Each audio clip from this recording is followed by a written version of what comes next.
personnes à poser la même question. Parce qu'avant vous, il y a Wango Brice, M. Wango Brice qui a posé la question. Et aussi, si je me trompe, M. Diakoudon aussi a posé la question. Vous avez posé la question suivante. Pourquoi la plupart des entrepreneurs échouent, ou du moins, pourquoi la plupart des entrepreneurs salariés échouent dans leur business? La réponse que je vais donner est aussi valable pour tous nos frères qui sont de la diaspora, c'est-à-dire qui sont hors du pays. En fait, quel est le problème?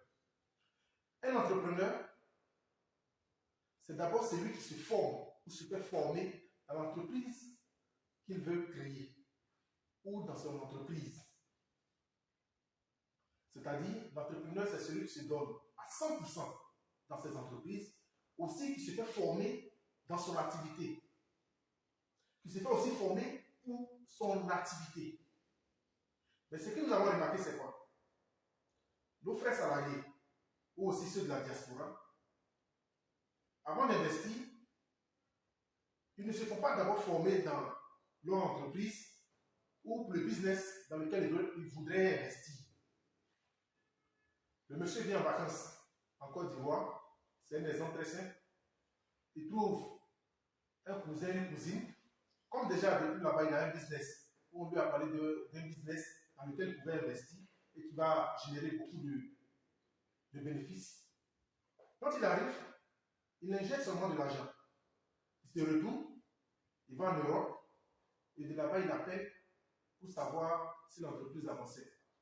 Et quand on lui répond que l'entreprise il y a des difficultés, il injecte encore de l'argent. Vous voyez. Mais le souci, c'est quoi? Les entrepreneurs qui sont à fond dans leur business, qui se donnent à 100% dans leur business, ceux-ci font d'abord des formations, régulièrement, il faut noter. Aussi, ils sont là nuit et jour dans leur business. Mais le problème, c'est quoi? Malgré qu'ils se donnent à 100% dans leur business, malgré qu'ils font régulièrement des formations, ces entrepreneurs-là sont victimes de vols, de détournements de fonds par leurs employés. Ils ont la plupart du temps aussi des problèmes avec leurs partenaires. Et ils font face à ces problèmes nuit et jour et régulièrement. Mais quelqu'un qui n'est pas en Côte d'Ivoire, qui investit dans une entreprise dans laquelle il n'a même pas de connaissances, qui donne de l'argent à quelqu'un qui n'a pas de connaissances aussi dans l'entreprise, cette personne va forcément échouer. Je prends le cas aussi des salariés qui sont à 100% dans leur business ou dans leur activité, qui investissent dans une entreprise dans laquelle encore ils n'ont pas d'information ou n'ont pas de formation. Quand ils quittent dans leur travail ou dans leur boulot, ils arrivent, c'est le week-end qu'ils vont se reposer. Donc, je prends le cas où c'est peut-être le samedi après-midi qu'ils ont peut-être un temps pour passer voir dans leur business. Mais le business ne peut pas marcher comme celui qui se donne à 100% dans son travail.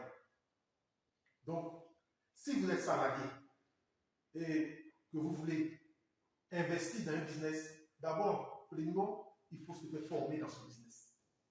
Secondo, il faut se donner à 100% dans votre business. Et si vous voulez réussir comme les entrepreneurs qui réussissent dans leur business, il faut se donner à 100% dans votre business et à 100% dans votre entreprise, c'est-à-dire dans votre boulot. Ce qui vous fait un cumul de 200% d'efforts à fournir. Vous allez trouver que c'est largement, c'est beaucoup, mais ce n'est pas beaucoup. Parce que celui qui se donne à 100% rencontre des difficultés. Et si vous devez faire deux boulots, il faudrait vous donner à 200% dans votre boulot pour que vous recevez ou que vous ayez un résultat exceptionnel. Je pense que j'ai répondu à la question. On peut continuer.